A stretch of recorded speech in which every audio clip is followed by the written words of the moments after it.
What's your name? My buddy is the chair, Keimon Dixson. Cool. Let me get you on. Let me turn the camera around here. Oh, bad. Okay. Let's see here.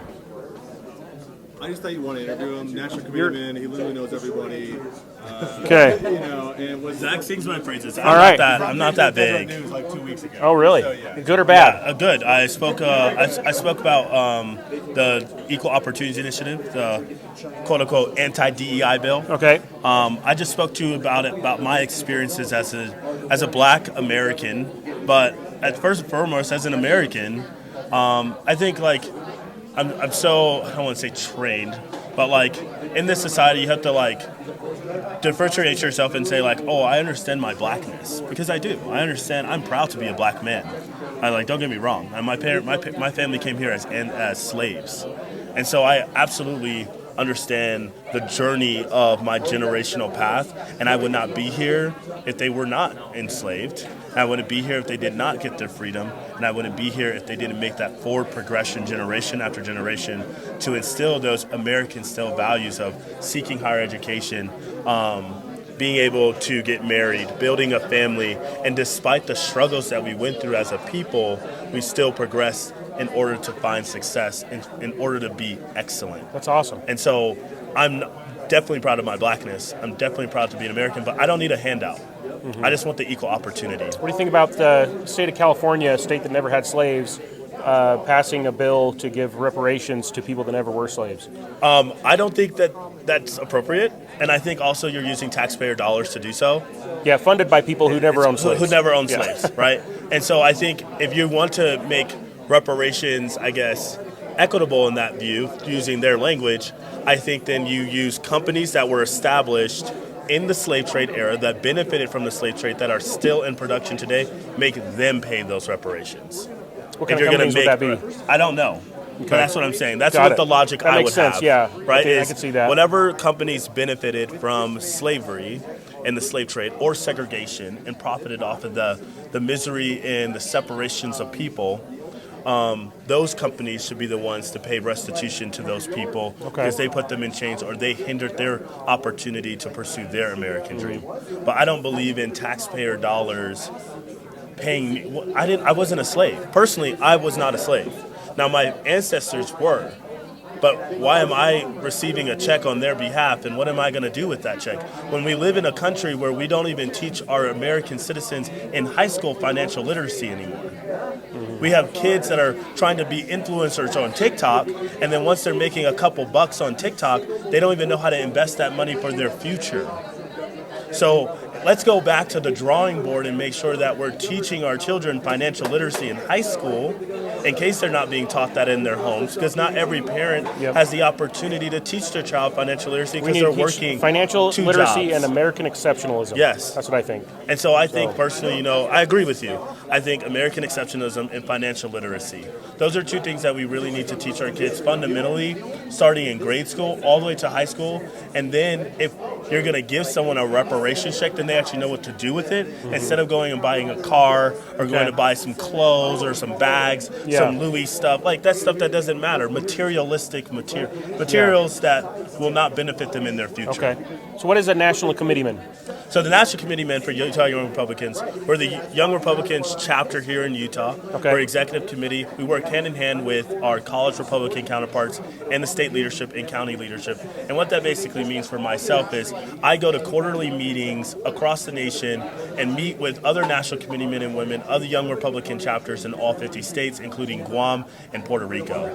And in that role, I'm able to represent Utah's values, and our conservative ideals at the national level, where I'm able to talk about how we recruit, how we're mentoring, and how we're electing young Republicans to elected office. But even more so, helping everyday Utahns run for office, whether they have the financial ability to do so themselves or they have to fundraise those dollars. I've been involved in campaigns and politics since 2020, working on John Huntsman's campaign, working on Burgess Owens' campaign, working on Senator Mike Lee's campaign as a college outreach. I worked on Mayor Trent Stack's county race and city race.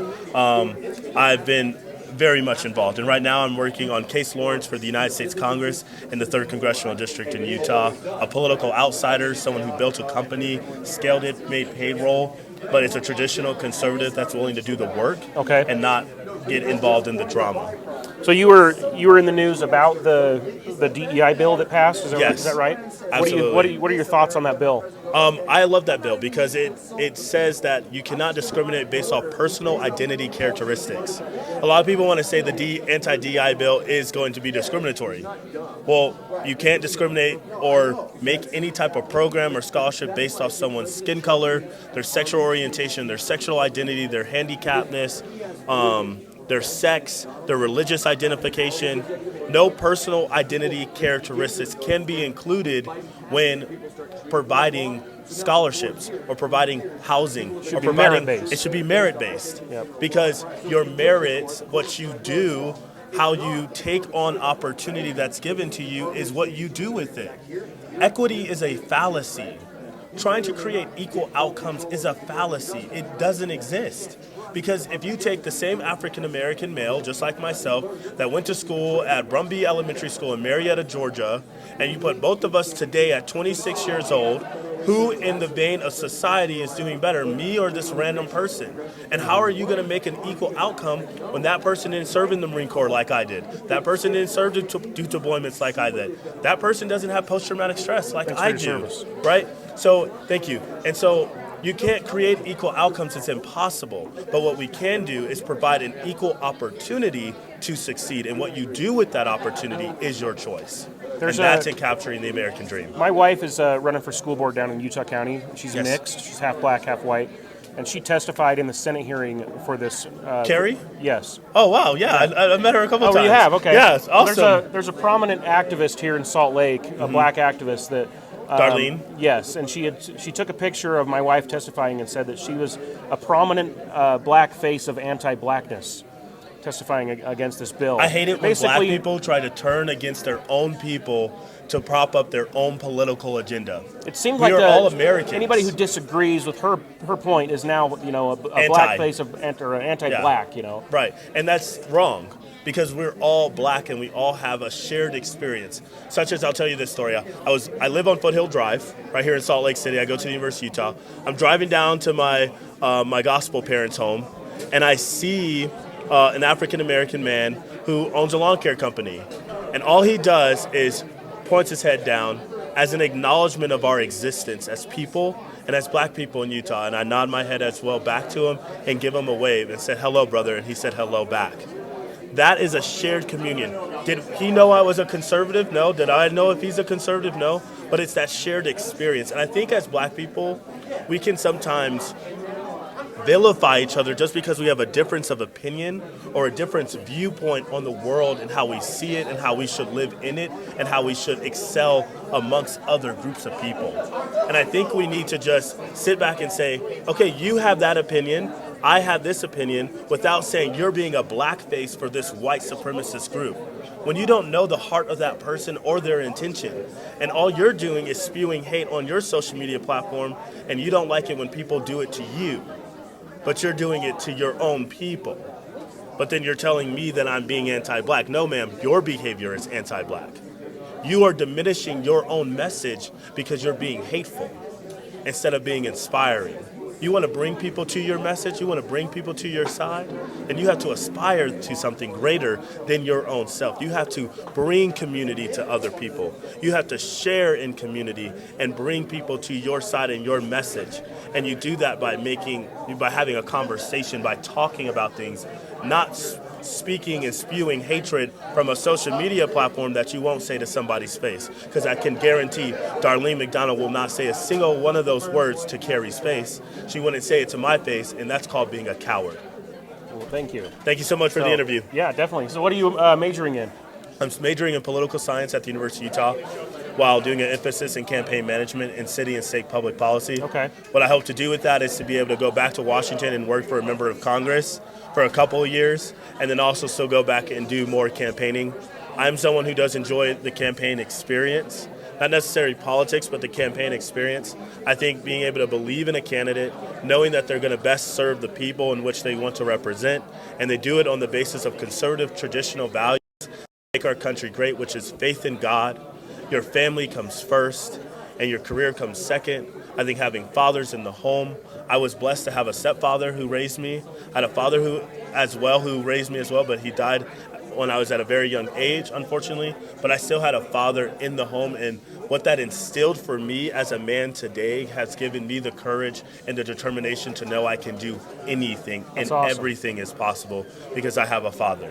Cool. And so I think faith, family, I think educational and equal opportunities, and a free marketplace for ideas to flourish, where anyone can make a business, anyone can be a creator of their own American dream, is the most important. So I hope to be able to find candidates, recruit them to run, help them run, and get them elected all across this nation. Cool.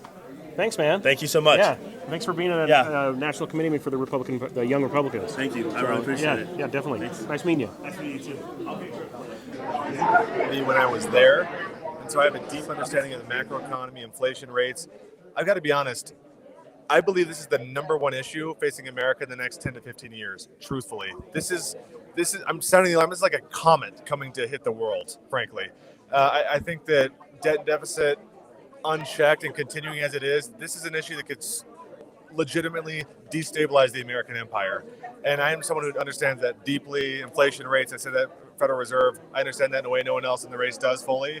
The last reason is my age. I'm 29 years old. I'm running to restore a sense of American idealism in young people. We have the youngest state in the country. The youngest district in the youngest state is Congressional District 3.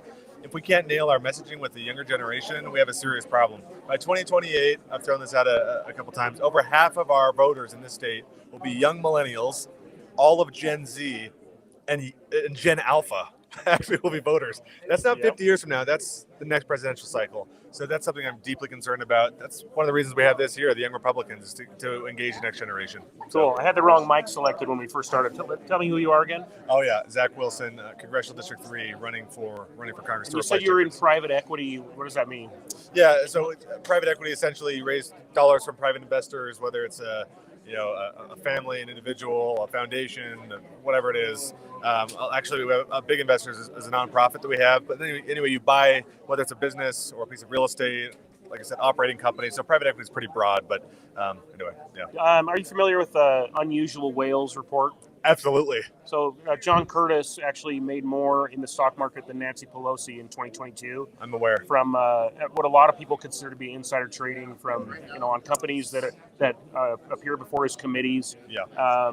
What do you think about that, for one? And would you vote to restrict that with people that are in Congress and Senate while you're in office? Yeah.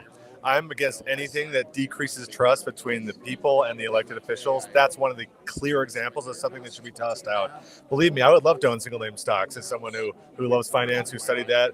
But I have made a commitment that I will never own a single name stock as a representative.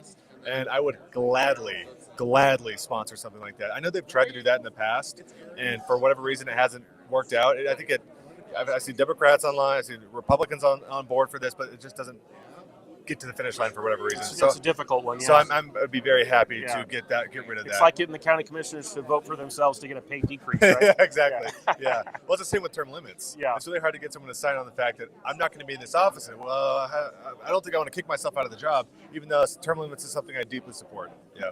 Okay. All right. Are you gathering signatures? I'm not. I'm a convention-only candidate. It's up to the delegates and convention, and I'm proud to be a convention-only candidate. Great. And the delegates, by the way, love that. So Yeah, they do. Yeah. Great. Well, appreciate Thank you you. running. Thank you. Yeah. Nice to meet you.